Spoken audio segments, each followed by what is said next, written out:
What's up, you guys? It's Mike from Seattle here doing another video in response to a question that was asked on Stephan's Facebook page, which I'll post the link in the description. You can also find it in his videos.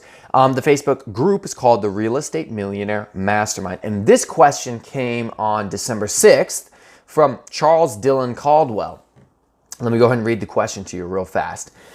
Now, I don't nearly understand how the real estate market works yet, but if the market crashed, wouldn't that be a good time to start with cheaper prices if you saved up beforehand? Or would the banks refuse to give you a loan till the markets get better again? I ask as I've seen many people predict a crash next year, and next year I will turn 18 and have $5,000 saved up and also inherit $5,000. Hopefully future me will be responsible with a credit card to build my credit. That is, if a bank is even willing to give an 18-year-old a credit card.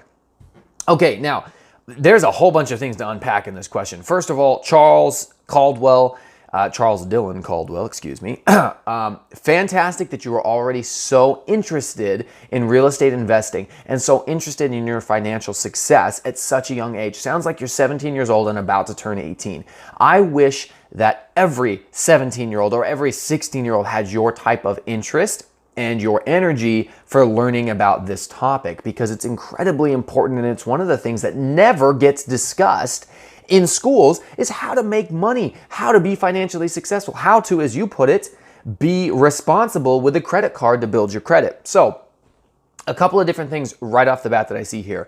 One thing that spoke very powerfully to me that I've heard quoted many times is economists have predicted 8 of the last 2 recessions successfully. So in other words, there's always going to be people who are saying, it's all going to crash, the sky is falling, everything's coming down, don't invest, hold all your money, buy Bitcoin, whatever it might be, in order to get you to watch them, to listen to them. Remember how the news works. When the news company, ABC, CNBC, CBC, MSN, wait, no, not MSN, that's a messenger, whatever, but all these different news companies, why don't they report positive news? Why? This isn't a conspiracy. Why don't they ever report positive news? Now, maybe they do a story or two here or there, but the news is overwhelmingly negative. Why? Because that negative title of your house is about to lose all of its value, this is what you have to do, that negative title grabs your attention, brings you in, makes you watch their program, and then they can throw commercials in there, sell the commercials, and make a bunch of money. There's nothing wrong with this. This is how business works, but you have to understand what's happening. There's always going to be people who are going to talk about the negatives. Now, this doesn't mean that the negatives aren't going to happen, but you need to take everything with a grain of salt. 17 years old, during the last economic recession, you were probably 6, and you don't remember or don't know enough about it to understand exactly how this works. Last economic recession, I was 17. So I have seen it happen a little bit, and you may get to observe the next one and put that in your arsenal of things that you know what to look out for. So while you are right, a crash will come eventually. No matter what happens, the economy will go up and will go down, and will go up and will go down. Nobody knows when. There are different market indicators that could lead someone to believe that a crash is coming soon or maybe a long ways away. Rising interest rates for housing prices, that's something that is making it more difficult for people to buy real estate. But is it so much so that the market is going to crash, or is it going to just adjust downward? That is where many economists get back and forth and argue, and YouTube commenters and blog writers and reporters, everyone argues. So while yes, the economy could crash, what should you do about it? All right, now Charles, I'm not going to give you any advice that I haven't already taken myself.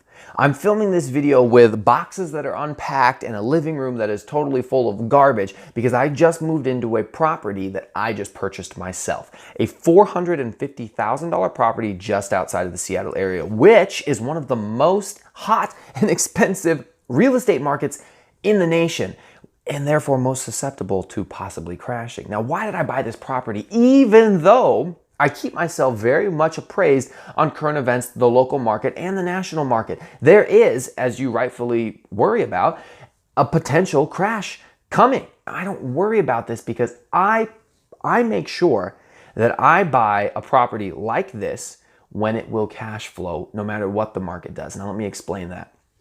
My monthly mortgage payment, when I combine my total payment, everything that I have that I owe on this house each, or this duplex each month, is $2,750 a month. That's what I'm responsible for. Now, I have a tenant in one side who pays me $1,600 a month. Well, $2,750 minus $1,600 is only $1,100 left over. That means I'm responsible for $1,100. I then split that $1,100 with my roommate, and now I'm only responsible for $575 each month. So the nice thing is that even if the value of my house goes down because the local market or the national market crashes, my house is still affordable to me 10 times over because I make far more money than that. One other thing that's beneficial is that I have a job. I'm a police officer. I have a job that is not subject to the whims of the economy. In an economic recession, crime goes up. That's just job security for me.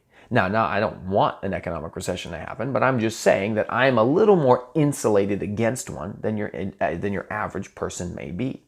Now, if you're buying a house, you may want to consider your own ability to pay for it. If you're in a commission type sales job and there's a looming economic crisis and you're just getting started in real estate, car sales, home sale, anything like that, you may want to take that into consideration and buy something that you'll be able to afford. If you don't think you can afford something, then don't buy it. Just make sure that how I just explained it, evaluate your properties or evaluate your investments how I just explained it. I don't worry about the economic crash. If it comes, whatever. I know it's going to recover long term. I buy properties on a long term, with a long term outlook. Whatever it does in the short term, yeah, it may suck a little bit for the market to go up and down, but I'm not too worried about it. Yes, it's a great time to get in when the market is down, but a lot of people who say they would love to get in while the market is down are just saying that because when the market actually crashes, are they really going to jump in or are they going to be paralyzed with fear as many people in the last crash were? The crash started in 2008, yet people were still talking in 2012 about a shadow inventory. In other words, the banks were holding on to all these houses that they were waiting to dump onto the market. And once those houses came onto the market, it would drop the prices even further. So people sat there, and even though it was the perfect time to buy, fear paralyzed them and kept them from acting. So keep that in mind. Lastly, to comment on your credit card scenario, you said you have $5,000 saved and you're probably going to inherit $5,000. That's $10,000. Congratulations, you're further ahead than probably most Americans.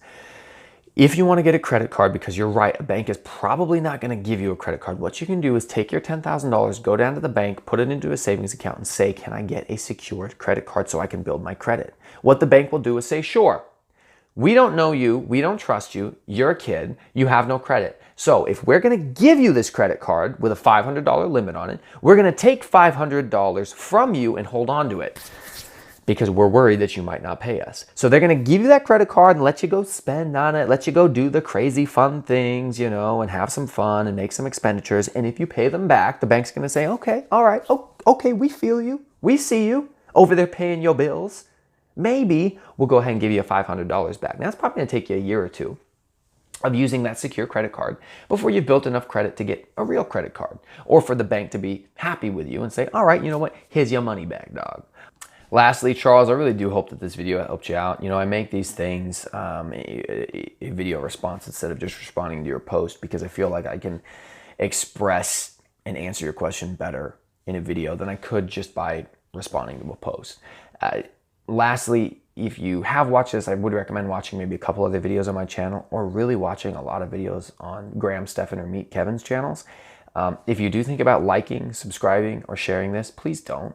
What are you doing? You must have the IQ equivalent closely to a wet napkin, maybe, probably in the single-digit range. Because if you like, subscribe, or share this channel, all you're doing is giving me your seal of approval to continue to make absolutely garbage, trashy, terrible content. We wouldn't want to do that now, would we? Thanks for watching, buddy. We'll catch you next time.